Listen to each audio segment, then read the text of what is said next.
I'm Sarah, 32F, and my relationship with my father has been complicated for as long as I can remember. My parents divorced when I was just 3 years old. I have vague memories of heated arguments and tension in the house before they split. My mom always tried to shield me from the worst of it, but even as a toddler, I could sense something was wrong. After the divorce, my dad quickly remarried and moved to another state. His new wife, Linda, was from a wealthy family and had never worked a day in her life. They settled into a lavish lifestyle that was worlds apart from the modest apartment my mom and I shared. Growing up, I only saw my dad a handful of times each year. He'd send child support checks regularly, but that was about the extent of his involvement in my life. Our visits were always awkward and stilted. He'd take me to expensive restaurants or buy me elaborate gifts, but we never really connected on an emotional level. My mom, on the other hand, was my rock. She worked long hours as a nurse to make ends meet, often picking up extra shifts to afford little extras for me. Despite her exhaustion, she always made time to help me with homework, attend my school events, and just talk about my day. She encouraged me to maintain a relationship with my dad even when I didn't want to. As I got older, I realized how much she sacrificed for me and how little effort my dad put in. I remember one particular incident when I was about 10. I had a big piano recital that I'd been practicing for months. My mom had requested the day off work weeks in advance to be there. I had also told my dad about it, hoping he might make the trip to see me perform. The day of the recital came, and my mom was there, beaming with pride. My dad, unsurprisingly, was a no-show. He sent a text later saying something came up at work. I was devastated, but my mom comforted me and took me out for ice cream afterwards. It was a pattern that would repeat itself throughout my childhood and teenage years. When I was 12, my dad and Linda had a daughter, Emma. I met her a few times over the years, but we never developed a close relationship. It was hard to connect with a half-sister who was so much younger and who I barely knew. Plus, I couldn't help but feel a twinge of jealousy seeing the attention and affection my dad lavished on her, attention I had craved for years. As I entered my teenage years, I became more resistant to visiting my dad.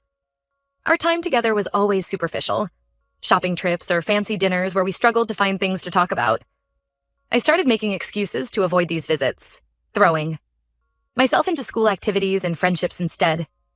My mom never forced me to go, but she always gently encouraged me to keep the door open. After I graduated high school, I went to a state university about an hour from home. My mom had set aside a small college fund for me, and I worked part-time to cover the rest. My dad offered to pay my tuition, but I refused. I didn't want to feel indebted to him or give him a way to control my life. This decision seemed to both surprise and hurt him, but I stood firm.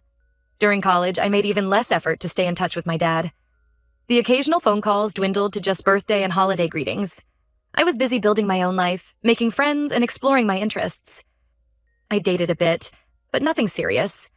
My mom remained my biggest supporter, always there with advice or just a listening ear when I needed it. After graduation, I landed a job at a marketing firm in the city. I threw myself into my career, working long hours and steadily climbing the corporate ladder. I made new friends, traveled when I could, and generally enjoyed my independence. My mom and I remained close, talking several times a week and meeting up for dinner whenever possible. Everything changed when my mom was diagnosed with aggressive breast cancer when I was 28. I was devastated. She had always been the picture of health, always taking care of others. Now, suddenly, she needed someone to take care of her. I immediately took a leave of absence from work to be with her during her treatments. The next 2 years were a blur of hospital visits, chemotherapy sessions, and brief periods of hope followed by crushing setbacks. Through it all, my mom remained positive, always more concerned about how I was coping than about her own suffering. My dad called a few times to check in, but he never visited. He said he didn't want to intrude, but I couldn't help feeling abandoned all over again. Despite everyone's best efforts, my mom passed away when I was 30. I was completely lost. The woman who had been my rock, my biggest supporter, my whole world was gone. I felt adrift, unsure how to navigate life without her guidance and love. To my surprise, my dad stepped up during this difficult time.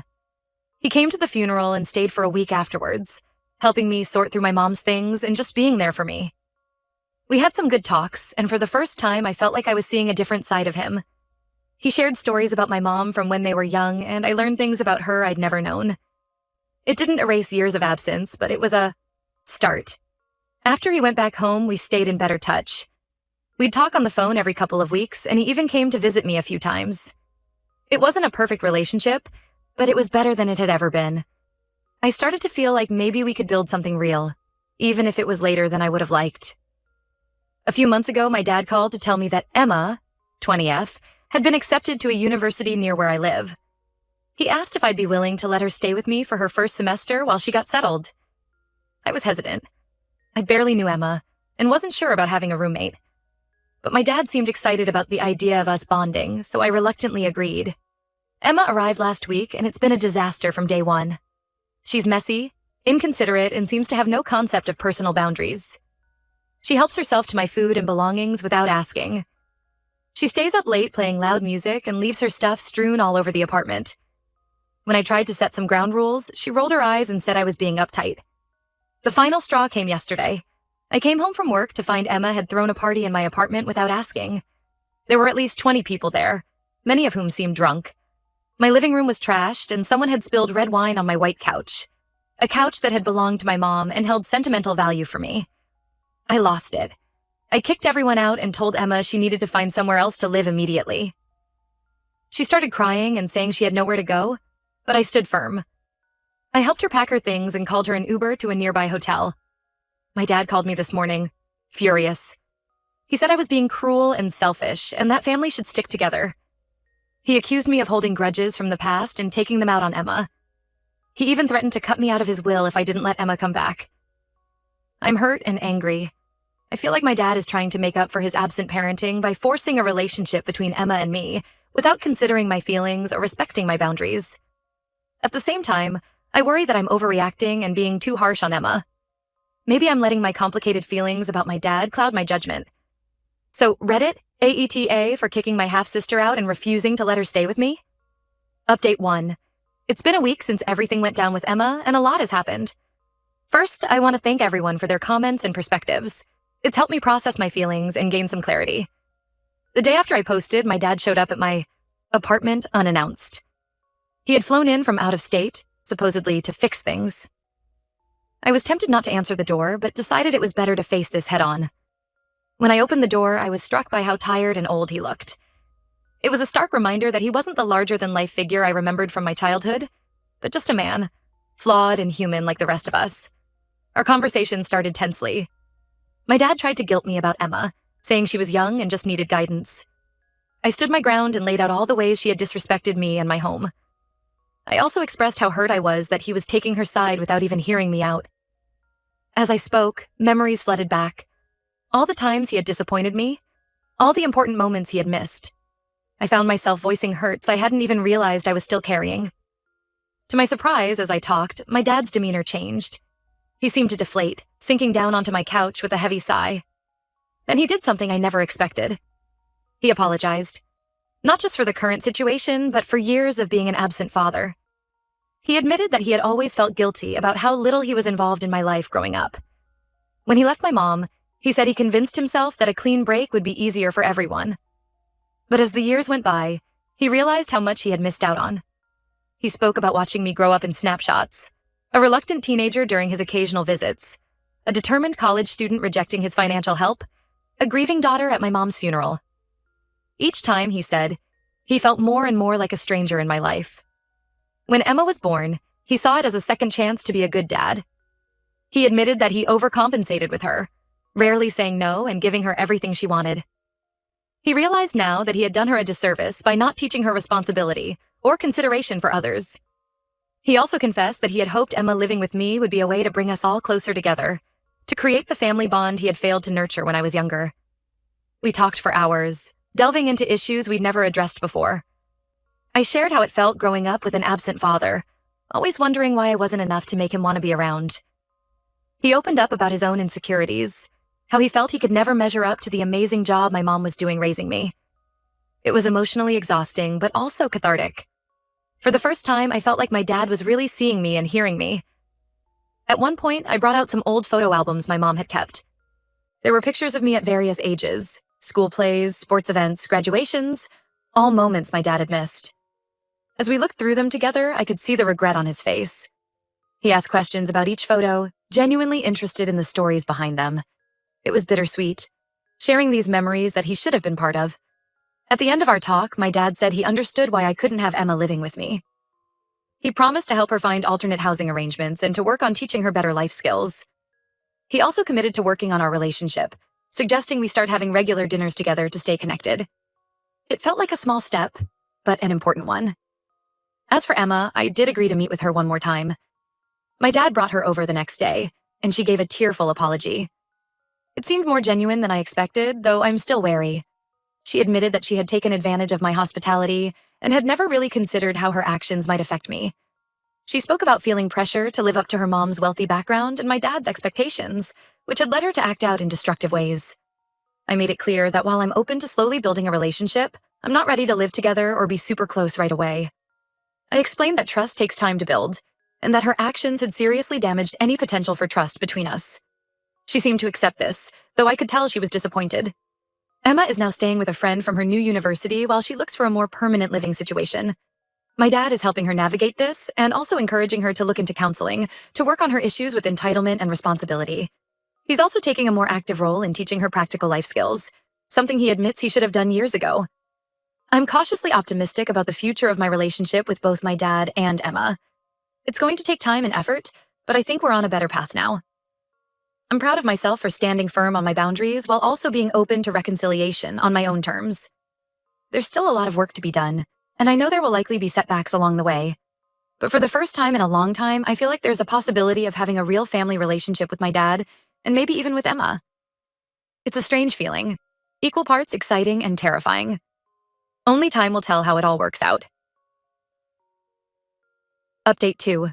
It's been about a month since my last update, and I wanted to share some developments. Things have been progressing slowly but steadily with both my dad and Emma. My dad and I have been meeting for dinner every week as planned. It's been nice to have regular, uninterrupted time to talk and continue rebuilding our relationship. He's been more open about his past mistakes and his hopes for our future. I've also been sharing more about my life and my feelings. It's not always easy, but it feels like we're making real progress. One particularly meaningful moment came when my dad brought over some old photo albums he'd found. There were pictures of me as a baby and toddler that I'd never seen before. As we looked through them together, he shared stories about those early years that I'd never heard. He told me about the day I was born, how nervous and excited he was. He recalled my first steps, my first words, little moments that I had always assumed he hadn't been around for. It made me realize how much of my own history I didn't know, and how much my dad had missed out on by being absent for so long. These dinners have also given me a chance to learn more about my dad's life. He's opened up about his own childhood, which was far from idyllic. His father was an alcoholic who was often abusive, and his mother struggled with depression. He admitted that he never really learned how to be a good father because he never had one himself. It doesn't excuse his absence in my life, but it helps me understand him better. As for Emma, we've had a few brief meetings, always in public places like coffee shops. She seems to be making an effort to be more considerate and less entitled. In our last conversation, she admitted that she'd never really had to face consequences for her actions before, and that getting kicked out of my place was a wake-up call. Emma has found an apartment to share with 2 other students from her university. She's learning to budget, cook for herself, and manage her time. All skills she apparently never developed living at home. It's been an adjustment for her, but she seems to be rising to the challenge. She told me about struggling to do laundry for the first time and how she had to call our dad for help deciphering the washing machine settings. It was a reminder of how different our upbringings were. One interesting development is that Emma has started asking me for advice about school and life in general. It's a bit strange being in a mentor-like role for someone I barely know, but I'm trying to be helpful without overstepping. I've shared some of my experiences from when I was her age, both the successes and the mistakes I made. She seems genuinely interested in my perspective, which is a nice change from her previous attitude. My dad has kept his word about not pressuring me to have a closer relationship with Emma than I'm comfortable with. He seems to understand now that forcing things will only push me away. Instead, he's encouraging both Emma and me to take things at our own pace. He's also been more proactive in his parenting of Emma, setting clearer boundaries and expectations for her behavior.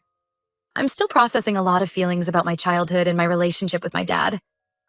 There's a part of me that's angry about all the years we lost, but I'm trying to focus on the present and future rather than dwelling on the past. It's not easy, but I think it's the healthiest approach for all of us. Last week, my dad invited me to a family dinner at his house. It would be the first time I've been there since I was a teenager.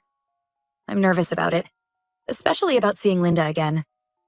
Our relationship has always been cordial but distant, and I'm not sure how she feels about my renewed connection with my dad. I haven't given him an answer yet. Part of me wants to go, to try and bridge this gap, but another part is scared of being disappointed again. Update 3. It's been about 3 months since my original post, and I wanted to provide one final update. A lot has changed, mostly for the better, but there have been some challenges too. My relationship with my dad continues to improve. Our weekly dinners have become a highlight for both of us. We've had some difficult conversations about the past, but we've also shared a lot of laughter and created new memories. Last week, he surprised me by bringing over my old bicycle from when I was a kid. He had kept it all these years, hoping to one day pass it on to me. It was a bittersweet moment, but it meant a lot. Emma and I have slowly been building a relationship. We're not close, but we're friendly. She's been doing well in her classes and seems to be maturing. Last month, she invited me to a small art show where some of her work was being displayed. I was impressed by her talent and touched that she wanted me there. We grabbed coffee afterwards and had a nice chat about her aspirations in the art world. However, not everything has been smooth sailing. About a month ago, my dad's wife Linda reached out to me. She was upset that my dad was spending so much time with me and accused me of trying to come between them. It was a tense and uncomfortable conversation. I tried to explain that I wasn't trying to monopolize my dad's time, but she seemed convinced I had ulterior motives. This led to some awkwardness with my dad. He was caught in the middle, trying to balance his relationship with me, Emma, and Linda. We had a few difficult conversations about it, but ultimately, he stood up for me and our right to have a relationship. He's been working on helping Linda understand the importance of this reconnection for both of us. The family dinner I mentioned in my last update did end up happening. It was interesting, to say the least. Linda was polite but cold towards me, and I could feel the tension in the air. Emma tried her best to keep conversations flowing, but there were still plenty of awkward silences. My dad seemed stressed, constantly trying to keep everyone happy. It wasn't the warm family gathering I think he had hoped for, but it was a start. One positive outcome of the dinner was that I got to see my dad interact with Emma in their home environment. I noticed how patient he was with her, how he encouraged her to talk about her art and her studies. It made me wonder how different things might have been if he had been that kind of father to me when I was growing up. It's a bittersweet realization. Through all of this, I've learned a lot about forgiveness, boundaries, and the complexity of family relationships. I'm not sure what the future holds, but I'm cautiously optimistic. I'm proud of the progress I've made in setting and maintaining healthy boundaries while also opening myself up to new relationships. Last week, I visited my mom's grave for the first time since all this started. I sat there for a long time, telling her everything that had happened.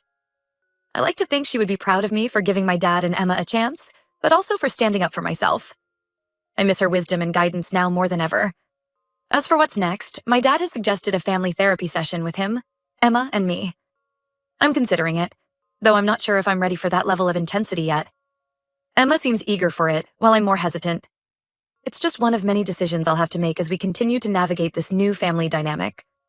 I want to thank everyone who offered advice and support throughout this journey. Your insights have been invaluable. While things aren't perfect, they're better than I could have imagined when I first made that post 3 months ago. I'm looking forward to seeing how things continue to evolve, even if it's not always easy. For now, I'm taking it one day at a time, trying to balance building these new relationships with maintaining my own life and independence. It's a work in progress, but then again, isn't that what family is all about?